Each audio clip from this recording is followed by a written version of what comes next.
Hello my beautiful and amazing people, badass Dark Zone agents, Uncle Butcher in the building with new never done before Seeker Mind setup. And this one is hell of a badass build. You're gonna slap some booty cheeks really easily. The main thing to be really effective with Seeker Minds is that you need to get those bad boys as quick as possible, and we managed to do so in this build. For second skill you need assault turret, sniper turret, artillery turret, you name it, skill that can kill enemies extremely fast. Second thing which makes this build unstoppable is survivability. Just look at this shenanigans. Boom baby! Easy money. Ridiculous amount of armor back basically instantly with all those glorious skills. Unfortunately, Seeker Minds received disgusting nerf. And I mean disgusting nerf because massive thought they are overpowered like a couple years ago, man. And now Seeker Minds are dumb as fuck.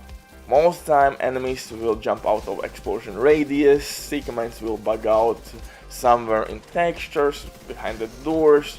You know how this game rolls. Come on man, you are playing Division 2, you know all this shit, man.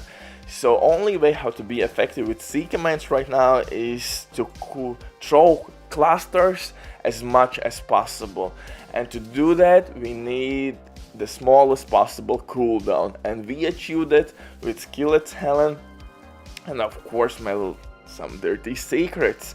And guys, don't forget the really important thing here, survivability. On top of that, my goddamn special sauce in this one to make clap those booty cheeks is bloody knuckle gloves. I tested multiple combinations. I threw in the mix ninja bike backpack, memento backpack. I tried different backpack talents, combined arms and things like that.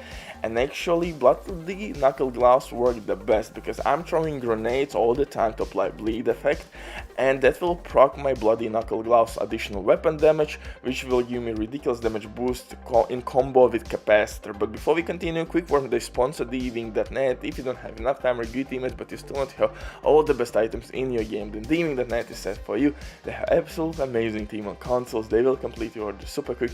Everything happens through icon sharing. This series has been working for many years. They have tons of customer reviews. You can check everything by yourself, but now with my promo code ERBAYDIV you will receive 15% discount on absolutely all services.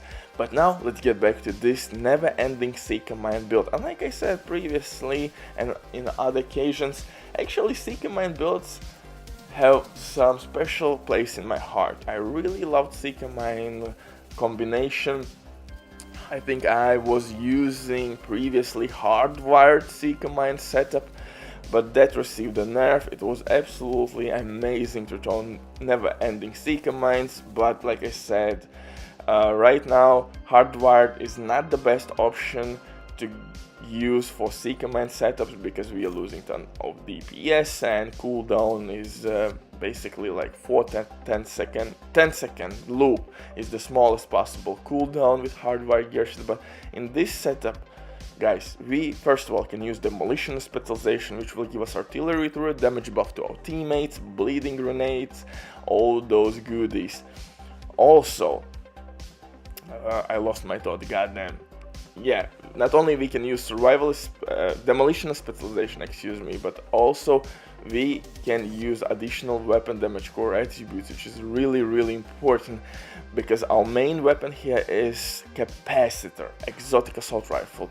First of all, it will give you 7.5% additional weapon damage with each skill tier, and with full stacks you will gain 60% additional skill damage, so really good. So if you're gonna pair up Capacitor with bloody knuckle gloves, you'll receive in return pretty much DPS setup, because bloody knuckle gloves will give you 15% weapon damage. You're gonna throw grenade, you will gain additional 25% damage, boom, you have 40% damage buff from the gloves itself. So if you will throw in the mix Capacitor damage buff from skill tiers, yeah baby, you will be really tricky pony. You will deal shit ton of damage, enemies will run around non-stop from your cluster seeker mines,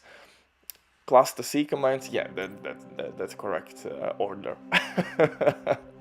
So yeah, and survivability will not be the problem because I'm using the mob shotgun as my secondary weapon with preservation talent, and like I demonstrated at my intro, armor and kill attribute works with skill kills and preservation as well.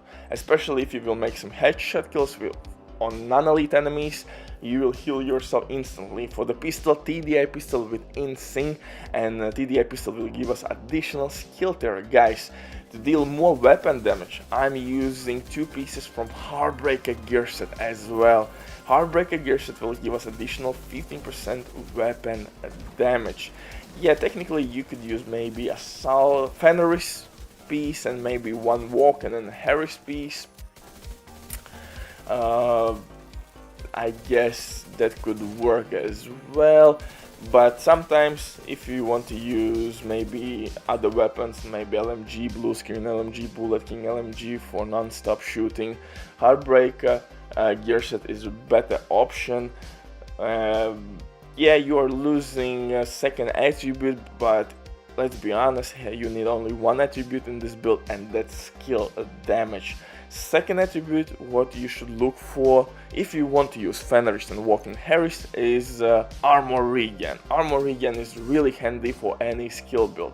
Skill haste is not that important, crit chance, crit damage is not that important in this case because it's pure weapon damage, raw power and skill damage. For the chest piece though, I'm using perfect Skillet. Basically our skill kills have 30% chance to reset the cooldown, and sometimes Seeker Mines can reset the cooldown for itself. How you want to do that, or how you can do that, is basically by throwing Seeker Mines a little bit in a distance from the enemies. Not too far away, but like 5-10 meters away from the enemies.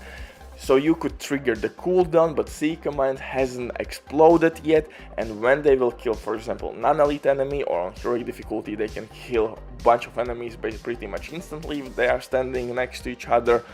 They can reset their self pretty much easily. And for the second skill, you can use Sniper Turret, which will one-shot or one-tap enemies really easily. You can use Assault Turret, pretty basic thing, or Artillery Turret from Demolition Specialization, which kicks hard as well, and in that way you can gain Seeker Mines really quickly back, or even on legendary difficulty. Yeah, it will take couple seconds here and there, but you will get Seeker Mines faster back than if you would use not Heartbreaker, excuse me, but a Hardwired gear set. So yeah, like I said, my little dirty secret in this build is Bloody Knuckle gloves. Weapon damage core attribute and 20% additional weapon damage. For the holster, I'm using Picar's holster. Picar's holster will give us skill haste and 15% weapon damage. Heartbreaker knee pads. Like I said, you could replace Heartbreaker pieces with Fenris knee pads and Walken knee pads. For backpack, I'm using Wyvern for additional skill damage, and I'm using Calculated Talent. Kills from the cover is reducing my cooldowns as well. Yeah, this is pretty much it. Butcher drops the mic. Bye.